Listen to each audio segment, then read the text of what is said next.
శ్రీమాత్రే నమః. శ్రీ గురుభ్యో నమః. జ్ఞానినాంనపి చేతాంసి దేవీ భగవతీ హి సా బలాయ కృష్యమోహాయ మహామాయా ప్రయశ్చతి. గురుబ్రహ్మ గురుర్విష్ణు గురుదేవో మహేశ్వరః గురుర్సాక్షాత్ పరబ్రహ్మ తస్మై శ్రీ గురవే నమః. ఈ సంవత్సరము విశ్వవసు నామ సంవత్సరము.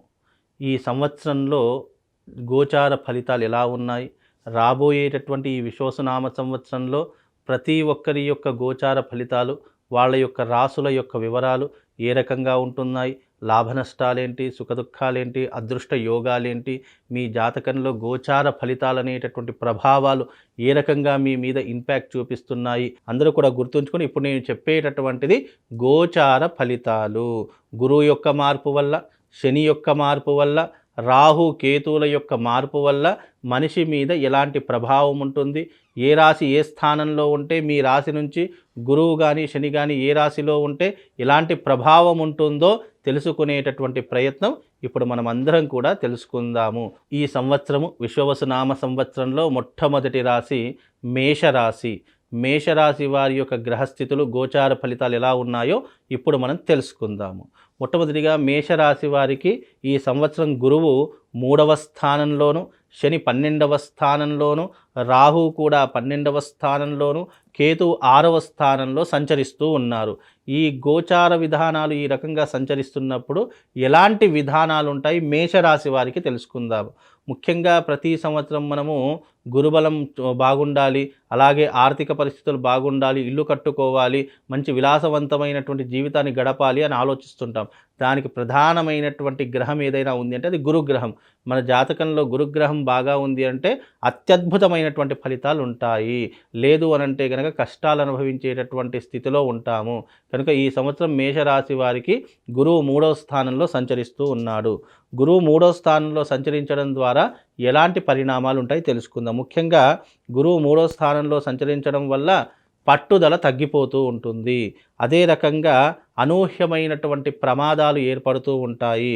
దారిద్ర్యము, వ్యవహారము, కార్యనాశనము ఇవే ఎక్కువగా జరిగేటటువంటి లక్షణాలు ఉంటాయి. ఎందుకంటే మేషరాశి వారికి గురువు 3వ స్థానంలో లాభదాయకంగా ఉండడు. కనుక ఈ సంవత్సరము మేషరాశి వారికి ఇబ్బందులు కొనసాగుతూ ఉంటాయి. అలాగే మేషరాశి వారికి ఏలినాటి శని ప్రభావం ప్రారంభమవుతుంది. ఎందుకంటే మీనరాశిలో అడుగు పెడితే తానున్నటువంటి రాశి, వెనకున్నటువంటి రాశి, దాని ముందున్నటువంటి రాశికి తప్పకుండా ప్రభావం చూపిస్తాడు. కనుక ఇప్పుడు మేషరాశి వారికి 7.5 సంవత్సరాల పాటు ఏలినాటి శని ప్రభావం ప్రారంభమవుతుంది. కాబట్టి జీవితం గడవడమే చాలా గడ్డు కాలంగా గడుస్తుంది. చెయ్యనటువంటి నేరాలు, చెయ్యనటువంటి తప్పులకు, ఎవరో చేసినటువంటి తప్పులకు మనం శిక్షణ అనుభవించేలా జరుగుతుంది మన జీవితం అంతా కూడా. అందులోనూ 12వ స్థానంలో శని సంచారం వల్ల వ్యయస్థానంలో శని సంచారం చేస్తున్నాడు. అంటే ఖర్చులు అధికమవుతాయి, డబ్బు సంపాదన తగ్గిపోతూ ఉంటుంది. మనము ఒక్కొక్కసారి దిగజారి కూడా పని చేయవలసినటువంటి కర్మ దౌర్భాగ్యం మనకు ఏర్పడుతూ ఉంటుంది. అలాగే సంపాదించేదంతా కూడా పరుల పాలైపోతూ ఉంటుంది. జీవితం అంతా కష్టాలమయంగా మారిపోతూ ఉంటుంది. భార్య బిడ్డలతో కానీ, కుటుంబ వ్యవహారాదులతో కానీ చిక్కులు, చికాకులు, ఇబ్బందులు, గొడవలు ఇవే ఏర్పడేటటువంటి లక్షణాలు ఉంటాయి. అందులోనూ 12వ స్థానంలో కూడా రాహు ఉన్నాడు కాబట్టి పరస్త్రీ వ్యామోహం పెరిగిపోతూ ఉంటుంది. డబ్బు మీద విపరీతమైనటువంటి కోరిక పెరిగిపోతుంది. డబ్బు కోసం ఎలాంటి పనికైనా చేయడానికి వెనకాడనటువంటి సిచ్యువేషన్స్ మీ జీవితంలో ఎదురవుతూ ఉంటాయి. అలాగే మీ జీవితంలో ఇప్పుడు ఏలినాటి శని ప్రభావం కూడా ప్రారంభమవుతుంది కాబట్టి కోర్టు కేసులు, పోలీస్ స్టేషన్ వ్యవహారాదులు, అలాగే విడాకులు తీసుకోవడము, ఆస్తి గొడవలలో చిక్కుకోవడము, అనూహ్యమైనటువంటి ప్రమాదాలు ఏర్పడము, రోడ్డు ప్రమాదాలు, యాక్సిడెంట్లు, లేదు అనంటే కనుక విపరీతమైనటువంటి జ్వర సంబంధ విషయాలు, లేదా స్కిన్ ఎలర్జీలు, లేదు శ్వాసకోశ సంబంధితమైనటువంటి విధానాలు, హార్ట్ ప్రాబ్లమ్స్ వచ్చేటటువంటి విధానాలు ఇవే ఎక్కువగా ఉంటూ ఉంటాయి. రోగ ప్రమాదాలు పెరిగిపోతూ ఉంటాయి, భయాందోళనలు పెరిగిపోతూ ఉంటాయి. అందులోనూ చోర భయము, అలాగే శత్రు భయము ఇవి విపరీతంగా పెరిగిపోతూ ఉంటాయి. కనుక మేషరాశి వారు ఈ సంవత్సరము చాలా జాగ్రత్తగా వ్యవహరించాలి. గురుగ్రహం బాగాలేదు, శనిగ్రహం బాగాలేదు, అందులోనూ కేతుగ్రహం బాగాలేదు, అంటే మీకు అనుకూలంగా లేవు. అనుకూలంగా లేనప్పుడు ఏం ఆచరించాలంటే దైవానుగ్రహాన్ని ఆచరణ చేసుకోవాలి. అందుకే మేషరాశి వారికి ఈ సంవత్సరము కొంత వలలో ఉపశమనం కలగాలి అనేటటువంటి ఒక కార్యసంకల్పంతో ఈ సంవత్సరము తేదీ 29 మార్చు 29వ తారీఖు రోజున బాసర క్షేత్రం నందు గోదావరి ఒడ్డున అరిష్ట నివారణ తంత్రయాగము చేయిస్తున్నాము.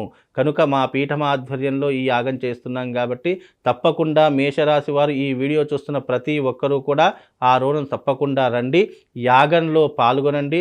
మీకు ఒక శివశక్తి స్ఫటికలింగం ఇస్తాను మీ రక్షణ కోసము. ఆ శివశక్తి స్ఫటికలింగాన్ని మీరు మీ ఇంట్లో పెట్టుకునే ప్రయత్నం చేయండి.